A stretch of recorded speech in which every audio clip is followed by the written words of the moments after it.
सावन का महीना भगवान शिव के भक्तों के लिए अत्यधिक महत्वपूर्ण होता है। इस पवित्र महीने में भक्त भगवान शिव की आराधना करते हैं और उनकी कृपा प्राप्त करने का प्रयास करते हैं। मनुष्यों की तरह ही पशु भी भगवान शिव के प्रति अपनी भक्ति दिखाते हैं।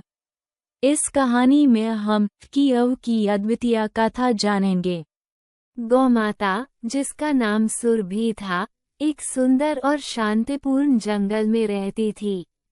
सुरभि के दिल में भगवान शिव के प्रति अत्यधिक भक्ति थी।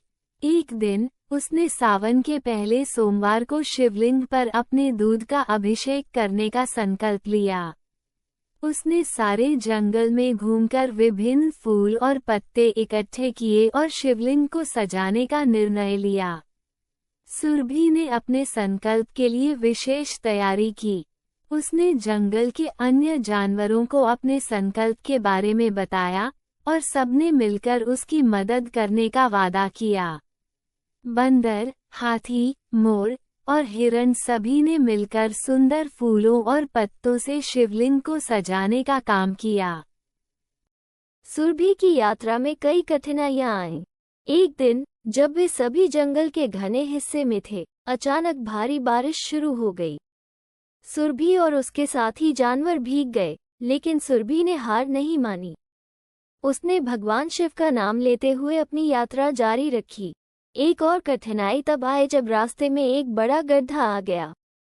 सुरभि के लिए उसे पार करना मुश्किल था, लेकिन उसके साथियों ने उसकी मदद की। हाथी ने अपने सूंड से सुरभि को गड्ढे के पार किया और अन्य जानवरों ने भी मिलकर उसका हौसला बढ़ाया।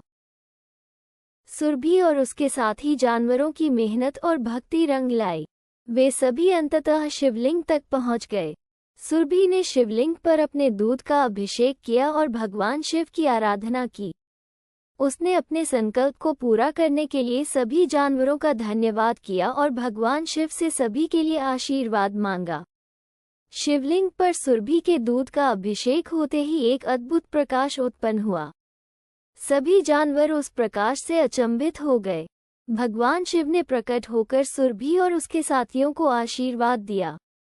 उन्होंने कहा, तुम्हारी भक्ति और समर्पण ने मुझे बहुत प्रसन्न किया है। तुम्हारे इस कार्य के लिए मैं तुम्हें आशीर्वाद देता हूँ कि तुम सभी सुखी और संपन्न रहो। भगवान शिव के आशीर्वाद से सुरभि और उसके साथी जानवर अत्यधिक प्रसन्न हो गए। भगवान शिव ने सुरभि को आशीर्वाद दिया कि उसका दूध सदैव पवित्र रहेगा और जो भी इसे ग्रहण करेगा, उसे स्वास्थ्य और समृद्धि प्राप्त होगी। साथ ही उन्होंने अन्य जानवरों को भी आशीर्वाद दिया कि वे सदैव एक दूसरे के साथ मिलकर रहें और हर कठिनाई का सामना साहस और धैर्य से करें। भगवान शिव के आशीर्वाद से प्रेरित होकर सुरभि और उसके साथी जानवर जंगल में लौट आए। वे सभी ने मिलकर जंगल को और भी सुंदर और सुरक्षित बनाने का निर्णय लिया। सुरभि ने सभी जानवरों को भगवान शिव की भक्ति और संकल्प की शक्ति के बारे में बताया। सभी जानवरों ने सुरभि से प्रेरणा लेकर अपने जीवन में भक्ति और समर्पण के महत्व को समझा। जंगल में एक नई ऊर्जा और उत्साह का माहौल बन गया। सभी जानवर मिलकर एक दूसरे की मदद करने लगे और भगवान शिव की भक्ति में लीन हो गए। सुरभि की शिव भक्ति की कथा जंगल के हर कोने में गूंजने लगी और हर कोई उसकी प्रशंसा करने लगा। सुरभि की शिव भक्ति का प्रभाव न केवल जंगल में बल्कि अन्य स्थानों पर भी फैलने लगा। उसकी कथा सुनकर अन्य जंगलों के जानवर भी प्रेरित हुए और भगवान शिव की भक्ति में लीन हो गए। सुरभि की भक्ति की कथा सभी के लिए प्रेरणा स्रोत बन गई और सभी ने भगवान शिव के प्रति अपनी श्रद्धा और भक्ति को और भी बढ़ाया। सुरभि की ये कथा हमें सिखाती है कि सच्ची भक्ति और समर्पण से हर कठिनाई को पार किया जा सकता है। भगवान शिव की कृपा और आशीर्वाद से हमें जीवन में सफलता और समृद्धि प्राप्त होती है। सुरभि और उसके साथी जानवरों की इस अद्भुत यात्रा ने हमें ये सिखाया कि भक्ति का मार्ग कठिन हो सकता है, लेकिन अगर दिल में सच्ची श्रद्धा और समर्पण हो, तो हर मंजिल प्राप्त की जा सकती है। ये कहानी हमें ये भी सिखाती है कि हमें एक दूसरे की मदद करनी चाहिए और मिलकर हर कठिनाई का सामना करना चाहिए।